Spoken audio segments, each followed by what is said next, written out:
Welcome back to Powered by Nyame. I'm your guide and host, Kwesi Kunadu, or as my mama calls me, Rayan. On this week's episode, our focus will be finding peace within yourself, for yourself. And so, what is this peace? What does it look and smell like? What does it feel like? How do you get it? And if you get it, how do you maintain it for the long haul of the human experience that you and I have on this piece of rock called Earth? So, what is this piece that we're referring to? Very good friend of mine's. He's more like a brother, older brother of mine's. Likes to remind me or tell me that his father said this, and I think it has a lot of value and importance. He said that the most important thing that you can't buy in this life or the next one is peace of mind. And I think he's absolutely right. And so that the peace that he's referring to, that I'm referring to, is a peace whereby the look of it is something that you will have an issue or a challenge or a circumstance that is negative, meaning not positive, that's troubling, that even is hurting and painful and harmful. All the above may be happening, but there's something that is inside of you that essentially is calm within that proverbial storm. In other words, the peace is that anchor that moors you, that actually keeps you grounded when there's turbulence all around. And so in the sea of chaos, in the atmosphere of turbulence, that peace is that particular calm and almost, I wouldn't say tranquility, but it's a kind of calm, like some kind of contentment. And so some people may ask, and even look for this thing called happiness. Nothing is wrong with happiness. I think happiness has its place, and people should be happy if they can afford it and they can get it.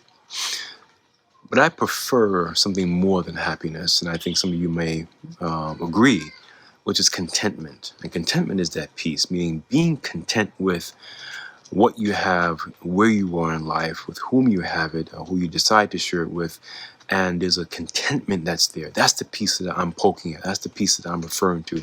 That's the piece my good friend's father is talking about. That peace of mind, right? That peace in your soul, that you can feel it in your bones.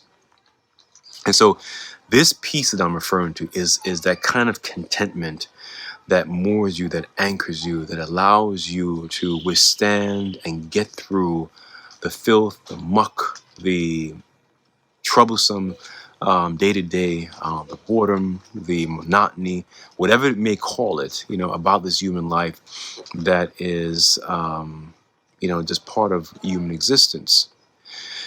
Now that we understand what this peace and contentment, I'm calling it, is, then how do we get this peace? How do we get this particular calm within the storm? The way we get this peace is not by running away from the very thing, the very stimuli, the very factors, the very forces, even figures, human and otherwise, that may impinge upon this calm and peace, this contentment.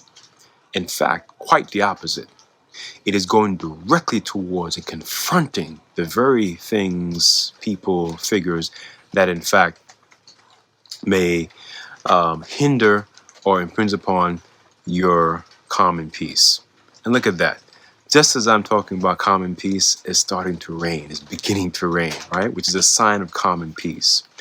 I love the rain. I'm sure many of you may love the rain as well. There's a certain calm and peace. I remember, as a young child, just loving the sound of the rain beating on the zinc roof of our home and the smell of the earth as the rain touches or caresses the dirt outside, the veranda or the front portion of the house.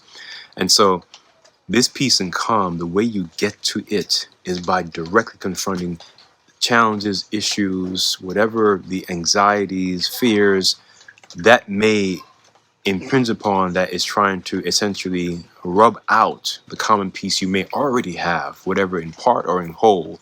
So it is directly going at something, going at someone, going at whatever the thing may be that threatens your calm and peace rather than running from it. And by running, I mean medicating with liquor, drugs, sex, food, you name it. Social media, which is its own addiction. So whatever the addiction may be, we want to put that to the side, and rather than medicate, more so meditate. That is, look for that inner peace, right? Because if you've had it before, you know what that inner peace is. Some of us get to that inner peace through the vehicles of music, right? So I love jazz music as one genre of music. And that usually gets me and a lot of people in that place of calm and peace. You have your own music. You have your own sounds. I love the sound of the ocean. I love the sound of the rain.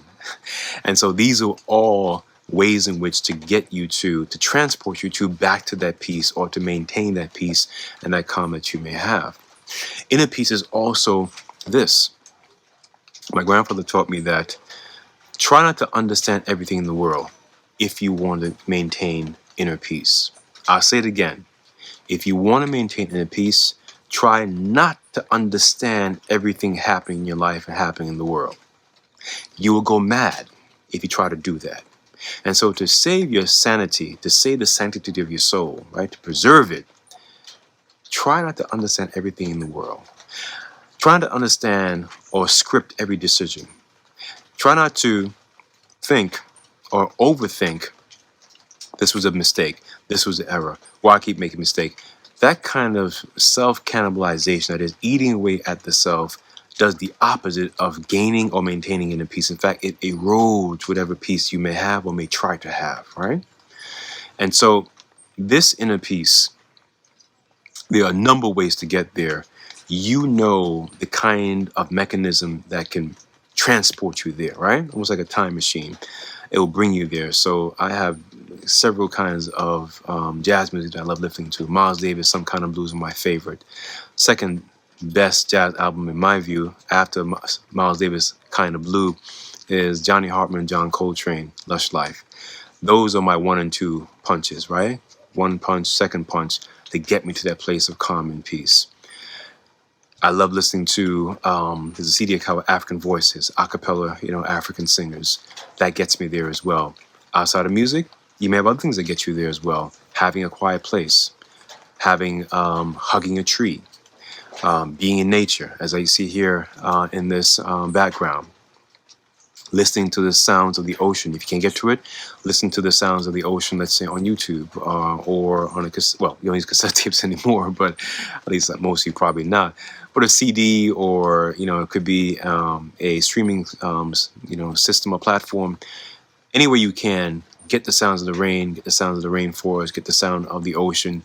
Those are all calming factors. But you may have other ways and mechanisms to get you to that peace. The point here is that whatever transports you productively and safely to that place is what you want to have as your go-to kit to maintain and get back to your peace and calm. And once you get back to that peace and calm, you will come to realize what I realized by what that elder, my friend's father, said. The most important thing in life is peace of mind. If you agree, wonderful. If you don't, hopefully you may come to see what I'm referring to and find, if not maintain, your own peace of mind. For Powered by Nyame, I've been your guide and host, Kwesukunadu, Rayon, signing off. And as usual, put your comments, experiences, ideas for other topics, collaborations, etc. in the comment section, or shoot me an email. Check me out at kwesukunadu.info or on TikTok at kwesukunadu9. Until next time, stay well, stay at peace, stay calm, be contented, and take care.